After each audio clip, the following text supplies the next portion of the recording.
Ciro, e esse escândalo que envolve o Bolsonaro e o ex-ministro da Educação?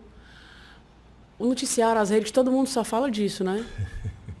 Bom, e não é para menos, e não é para menos, Gisele, porque desde o Mensalão e do Petrolão, nos governos do Lula, que a gente não via coisa igual.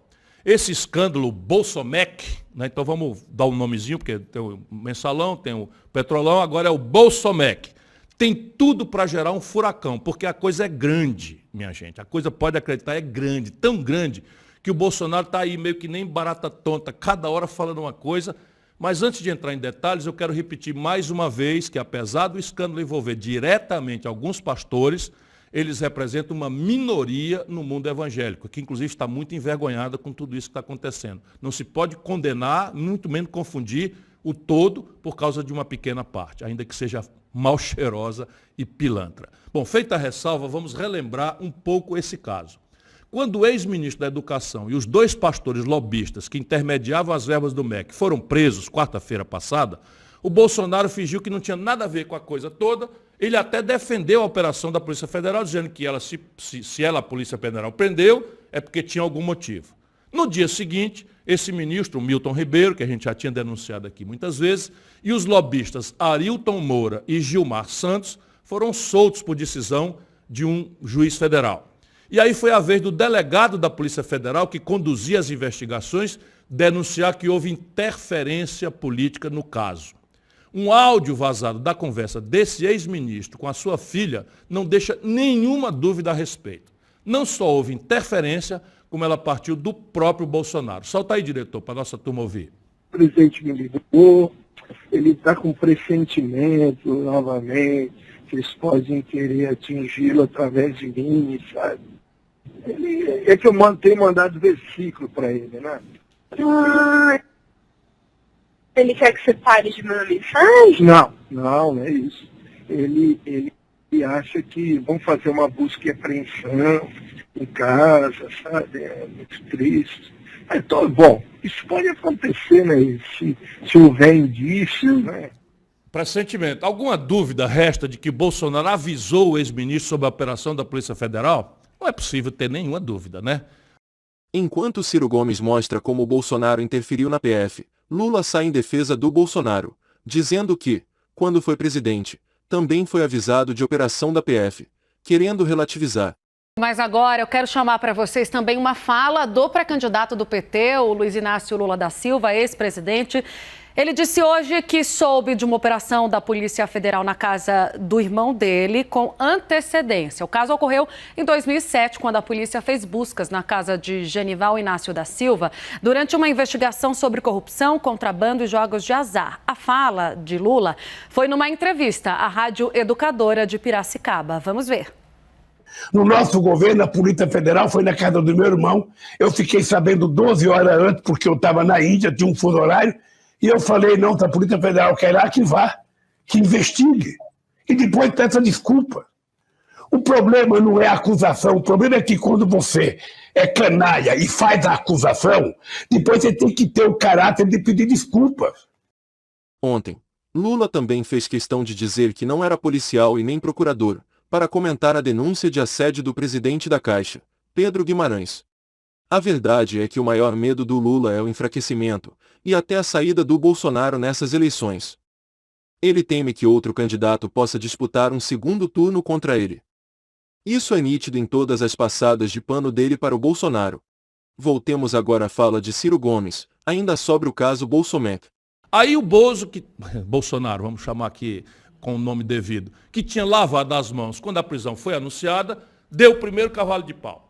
Na live, ele chamou a prisão de maldade e falou que tinha exagerado quando disse que botava a cara no fogo pelo ex-ministro. Agora, ele colocava só as mãos cá para nós. O que teria provocado essa mudança de postura? Eu tenho para mim que uma das razões foi esse áudio que flagrou uma conversa do pastor Arilton com a sua advogada. Vamos ouvir. Eu preciso que você ligue para minha esposa, acalme minha esposa, porque se der qualquer problema com minha menininha, eu vou destruir todo mundo. Não, fica tranquilo, pastor. Fica tranquilo, eu falei bastante já com a Vitória. Vou ligar e vou conversar com a sua esposa, então, também. Vocês entenderam? O pastor que foi preso e tal, fez essa declaração aí que foi gravada por ordem com autorização judicial pela Polícia Federal. Bom, o óbvio é que só pode destruir todo mundo quem tem provas robustas de um esquema ilegal.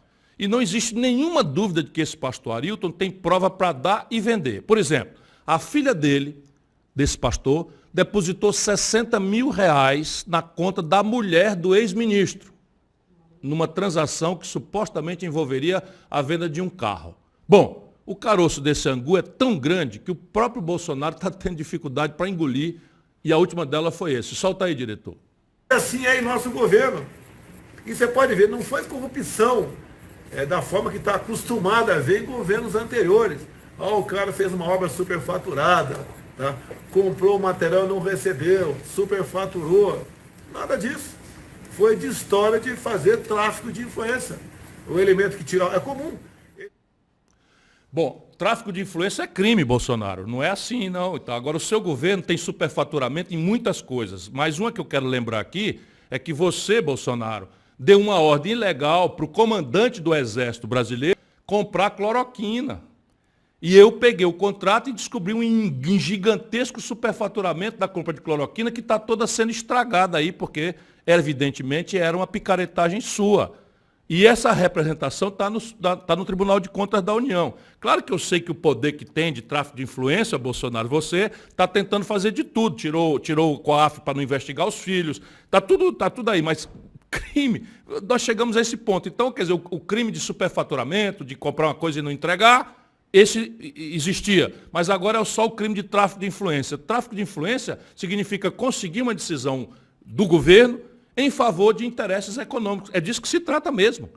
Você apresentou os pastores ao ministro, determinou que o ministro desse prioridade no atendimento dos pastores, e os pastores procuraram os prefeitos e começaram a exigir propina para fazer a liberação de dinheiro no Ministério da Educação, esse é o Bolsomec, né, até em Barra de Ouro. Isso é que é novo, Bolsonaro. Eu conheço a esculhambação aí, já denunciei muito, mas receber propina em Barra de Ouro é recorde do seu governo, Bolsonaro. Bom, em circunstâncias normais, esse Bolsomec, que é o escândalo do Bolsonaro no Ministério da Educação, na educação, está com o menor orçamento dos últimos 10 anos, uma crise tremenda.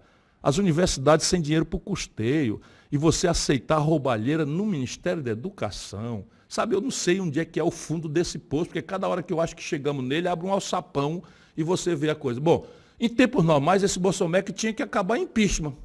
Mas nesse Brasil de Bolsonaro, a gente sabe como a coisa funciona.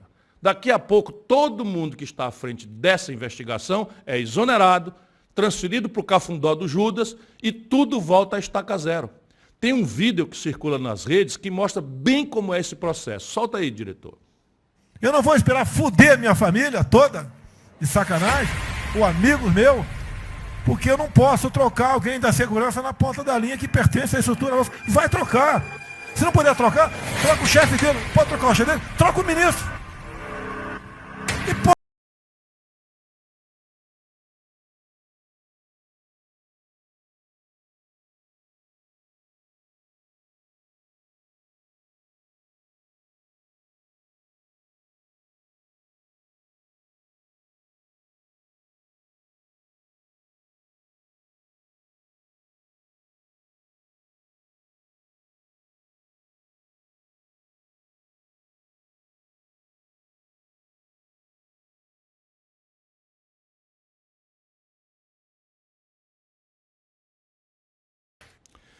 Essa é a mais triste e dura realidade, meu irmão, minha irmã. Investigou, está fora.